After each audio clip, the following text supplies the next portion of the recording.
"Excuse me, miss, but this seat is reserved for passengers with priority boarding. You'll need to move to the back."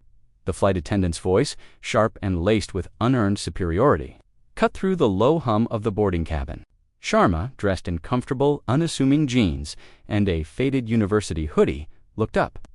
Her dark eyes clouded with a weariness that went far beyond typical travel fatigue. She merely nodded a silent acknowledgement that did nothing to appease the attendant. This was the third time her presence in the bulkhead. Rowe had been questioned. "If you believe in treating everyone with dignity, no matter their appearance, type honor in the comments." Na was on her way home, or at least to the closest thing she had to it these days. At 29, she carried burdens that would have crushed most individuals twice her age. The faded hoodie and the almost apologetic slump of her shoulders were carefully constructed, camouflage, a desperate attempt to shed the crushing weight of command, if only for a few precious hours. Beneath that civilian disguise was Brigadier General Anna Sharma, architect of Operation Nightfall. A mission so critical, so sensitive, that its success had reshaped geopolitical landscapes. The intense stress of its recent conclusion clung to her like a shroud, making the enforced stillness of a commercial flight both a relief and a peculiar torment. All she wanted was to be invisible, to not be responsible for anyone or anything. Until she landed, the flight attendant, whose name tag read Ms. Jenkins, returned, her expression even more pinched than before. "Miss, I'm not sure you understood me. This isn't a request. The passengers who paid for these seats are boarding now." Her eyes flicked dismissively over Anna's simple attire, lingering on her worn sneakers. The implication was clear. Someone like Anna couldn't possibly afford or deserve such a seat. The air crackled with unspoken judgment. Other passengers, sensing drama, cast curious glances. Anna felt a familiar tightening in her chest, the dull ache of being underestimated, a sensation she had battled her entire career. "I did pay for this seat, Ms. Jenkins," Anna stated, her voice soft but firm, holding up her phone with the boarding pass displayed. "Seat 12A, it's confirmed." She had chosen it not just for legroom, but because it was near an exit. Subconscious habit from years spent assessing environments for tactical advantage, that Ms. Jenkins leaned in, squinting at the screen with exaggerated skepticism, as if expecting evidence of a childish prank. "Well, there must be some mistake in the system," she sniffed. "These bulkhead seats are typically held for platinum flyers, or those requiring special assistance. You don't appear to fit either category." Her tone was condescending each word, a tiny, patronizing pat on the head. Anna simply met her gaze, her expression unreadable mask of neutrality, honed in countless high-stakes negotiations where a single flicker of emotion could betray critical information.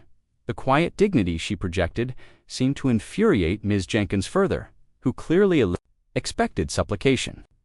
"There's no mistake on my part," Anna repeated, her voice still quiet yet carrying unshakable conviction. "Perhaps you could verify it with your gate agent's manifest." Ms. Jenkins' face flushed a dull red. "Are you questioning my competence? Young lady, I've been doing this job for 15 years. I know how seating assignments work." Her voice rose, drawing more attention. A businessman huffed impatiently. A mother shushed her toddler, eyes wide. "If you refuse to cooperate," Ms. Jenkins declared, her voice now dangerously close to a command, "I'll have to call the captain or airport security to have you removed. We can't delay the flight for one person's entitlement." The word entitlement hung in the air, heavy and accusatory. Anna felt a knot form in her stomach, not anger, but profound weariness. She had faced warlords, navigated treacherous political landscapes, and sent men and women into situations from which they might not return all with a steady hand. Yet here, in the mundane theater of a commercial airliner, she was being publicly shamed over a prepaid seat simply because she didn't look the part. Just as Ms. Jenkins reached for the intercom, lips pursed in triumphant scorn, the cockpit door swung open with a soft hydraulic hiss. Captain Miller, a man with silver at his temples and the steady eyes of a seasoned aviator, stepped into the galley. Initially intending to check the boarding delay, his gaze swept over the first few rows, then snapped back to Anna disbelief. Then profound recognition flared in his eyes. The air around him changed.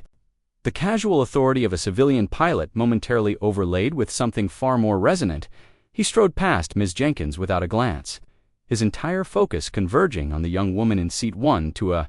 Passengers watched, intrigued, as the captain stopped before Anna. Then dash in a movement, crisp, economical, and utterly unambiguous.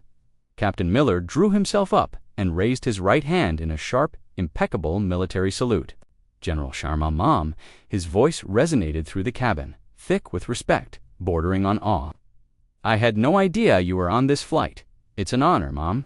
The title General echoed in the suddenly silent aircraft.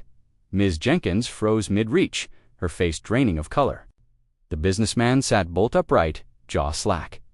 Miller, still holding the salute, added, voice thick with emotion, Ma'am, on behalf of the 101st Airborne and countless others Operation Nightfall, we wouldn't have made it through without your strategic direction. You saved a lot of lives that day. General, the revelation hung in the air, heavy and irrefutable. Brigadier General Anna Sharma, architect of Operation Nightfall, MS. Jenkins stammered, G. General. I had no. Captain Miller lowered his salute, turning a cool, appraising look toward her. Ms. Jenkins, ensure General Sharma has everything she requires for a comfortable flight. Everything.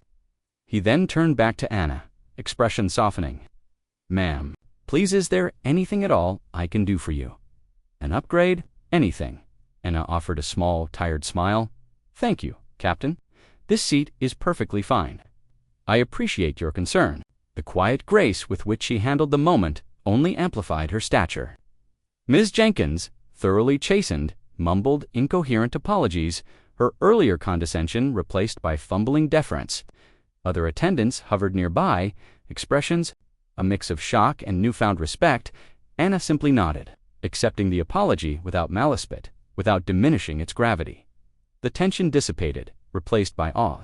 Whispers rippled through the cabin as passengers craned their necks, trying to glimpse the unassuming woman who was, by all accounts, a national hero hidden in plain sight. As Captain Miller returned to the cockpit, he cast one last respectful glance at a name as Jenkins, thoroughly humbled, tiptoed for the rest of the flight, offering drinks and snacks with reverence usually reserved for royalty. The rest of the journey passed in newfound peace for Anna. The incident, though initially galling, had an unexpectedly cathartic effect. The mask of anonymity had been lifted, but in its place was quiet. Acknowledgement that warmed her more than any offered blanket. She leaned her head back. Exhaustion still present, but now mingled with a faint, almost forgotten sense of peace.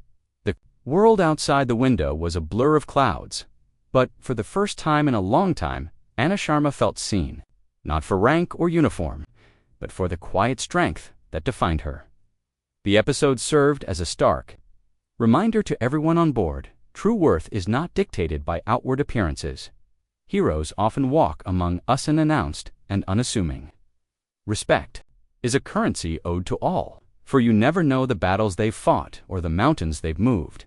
If this story reminds you of the importance of looking beyond the surface, subscribe to Hidden Sparks for more inspirational narratives. Don't forget to type respect in the comments if you believe in honoring hidden heroes. Like, share, and subscribe to Hidden Sparks, because every story has a spark waiting to be seen.